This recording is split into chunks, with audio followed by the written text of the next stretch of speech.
Okay, we're live. Todd, welcome. Good Why don't you go ahead morning. and introduce yourself, sir? And my name is Todd Thorson. I'm with Tange Cybersecurity and Technologies based out of Chicago, suburbs of Chicago, Illinois, where it's steamy and hot. My name is Logan Edmonds. I'm Chief Security Officer of TTS Cyber, usually based out of Columbus, Ohio, but today I'm actually in San Antonio, which is even steamier and hotter down here. But I'm in a hotel, so nice AC. Love modern convenience. Okay, well, speaking of hot and steamy, the world's on fire. What's new? Right. But in this case, there is specific implications we have to talk about, and people are finally starting to reach out to me and saying, Iran, right? The United States has gone in on a kinetic response. It looks like things are ratcheting up. I was just reading as early as this morning that the so-called, they were trying to broker a ceasefire, or I guess the current administration was trying to broker a ceasefire, and it fell through, or they're not doing it. Um, this is going to have real impacts, right? We've already gotten involved. We've already, for better or worse, whether your politics fall on this, we've sent bombs into a different country. So looking at our playbook, what's changed in the last 20 years, right? What's changed in the last 20 something years, Todd? And what can Main Street America expect in terms of how it's going to actually impact them? In my opinion, it really kind of boils down to two sections: critical infrastructure and finances. But before I go into my spiel, what's your take on this? So part of it, I think, is the media hype around that. I mean, our reality is that, even within the last 15 years, we drop an average of 26,000 bombs a year Yeah. on other countries. So in some regard, it's sadly it's almost business as usual. But in another regard, this one's getting a lot more media attention than normal. I think So the thing that's getting people, again, staying out of the politics of this, it's been all but said that Israel is regime change. They're after that, and the problem I see now is previously the realm of cyber, when it came to nation states, it was measured, right? It's always proportionate compared to what the perceived slight or threat was. So one of the things that kind of terrifies me about our nation is that 80% of our critical infrastructure, plus 80% plus, is privately owned. There is no government involvement in terms of securing that, and or minimal, I should say, minimal government involvement in terms of securing that and making sure that it stays running. That's all run by the private sector. And you and I know, and our audience, sorry, or the pull the wool, take the wool over your eyes, rip it off. But our critical infrastructure is held together a lot of places with duct tape and wire. Um, like it's not as rock solid as you'd want to believe. And so I see two main things, right? Cyber, we've already entered the world of kinetics. So usually cyber is an escalation point leading up to kinetic warfare. It's a way for a country to show its displeasure, at least when it comes to critical infrastructure impacts, that doesn't involve them lobbing a missile at somebody else, right? That's what it previously was. We're past that point.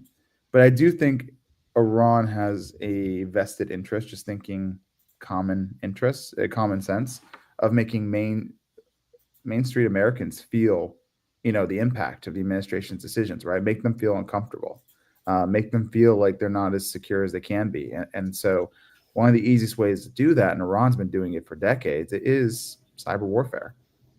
Take when I say critical infrastructure too, let's talk about that for a second. That's not just power and water, to be clear. Todd, do you want to go ahead? When you think the words critical infrastructure in our line of work, what are you thinking of? So this can be resource allocation. It can be police and fire, right? You can cause chaos in any of those realms that could seriously disrupt or potentially hurt or Banking. kill people, right? Yeah, banking. I think banking is another Banking, huge people don't think about. financial, That correct. And shuts down the entire country if that's impacted unduly. I mean, that works. Insurance. I've seen any kind of financial and insurance side of things. That people don't realize this, but the world runs on insurance claims to keep things running as normal. right. Hate or love insurance, it is a part of our critical infrastructure. Um, there's internet itself, phones. I mean, you can go down tons of lists. We could sit here and brainstorm all day, but there's a lot that I would consider critical infrastructure. Is not just the power and the water, right? Yeah, I think for us too as Americans, so, and I think it's important to make sure that we understand the difference between the Iranian government and the Iranian people.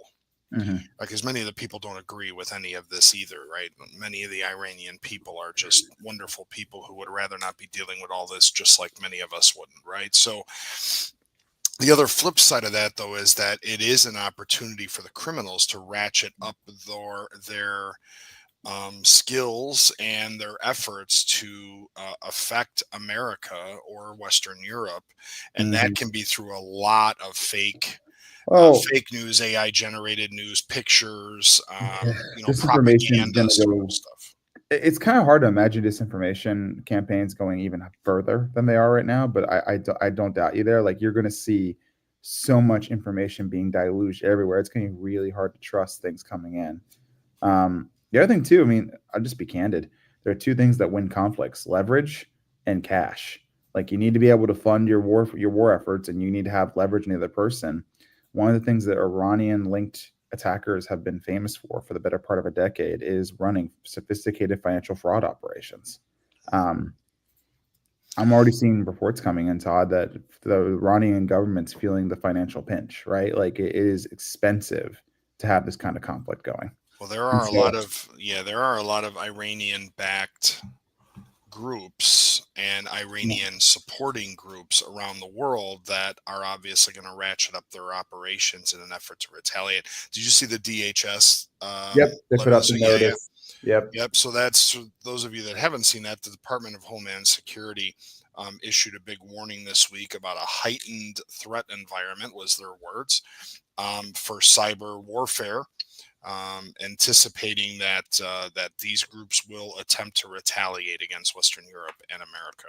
I 100% think it's going to come down to right now. You added the third one. The disinformation stuff is absolutely going to happen. I think it's Mhm. going to come down to, and the severity is going to really depend on internal conversations in the Iranian military and the Iranian government because push too far and you risk escalating, push too little, you risk, you don't accomplish anything.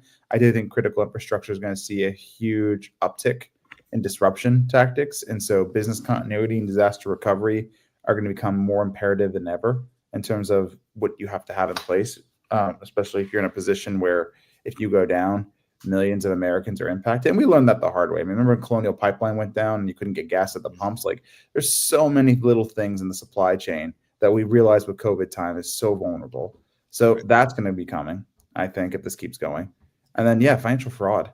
I think at the end of the day, it's not a strength of arms that wins people armed conflicts. It's the bulk of their wallet, right? Like you need cash. And so I do think we're going to see a huge uptick. And this is where I think Main Street America is going to get pinched because they're the easiest target. I've seen 10, we had an incident about a year ago, Todd, where an organization under 10 people lost over 700 grand in financial fraud. And we were pretty confident, and we couldn't say it publicly because attribution is the hardest thing in this kind of work, but we were pretty confident the attack originated from an Iranian backed attacker. Um, Really? yeah, man. Like we weren't going to go on the record and say we accuse them of it, but all the initial indicators were very much this is probably an Iranian-based attacker based on the tactics and some other stuff. When we got through forensics, I got to work with Trusted Sec a little bit on that one. So when they kind of threw that out there, I was like, okay, uh, that might be a little interesting. Um, yeah, I think the big takeaways right now, if you're a business in Main Street America, not a Fortune 500 company or a power plant or critical infrastructure, assess your risks, right? How vulnerable are you to disruptions, and are you a likely target? Remember, they can spread a pretty wide net with cyber attacks. But two, the people who handle money in small business America, I don't know how much more paranoid I can ask people to be, but they need to be more paranoid. There needs to be a more emphasis right now, especially on anything proactive you can do to reduce social engineering tactics getting through, phishing emails, fraudulent invoices, spam, fake phone calls. You need to be in front of all of that. Education, you need to really train your financial people on how to handle this stuff because it will come for them and they need to know it's not the Nigerian prince scam anymore. Right. right? AI is turns out just looking for grammatical mistakes in email is not a great answer anymore. AI is really good at the English written language. There you go. Right. And then yeah, I would say C, control.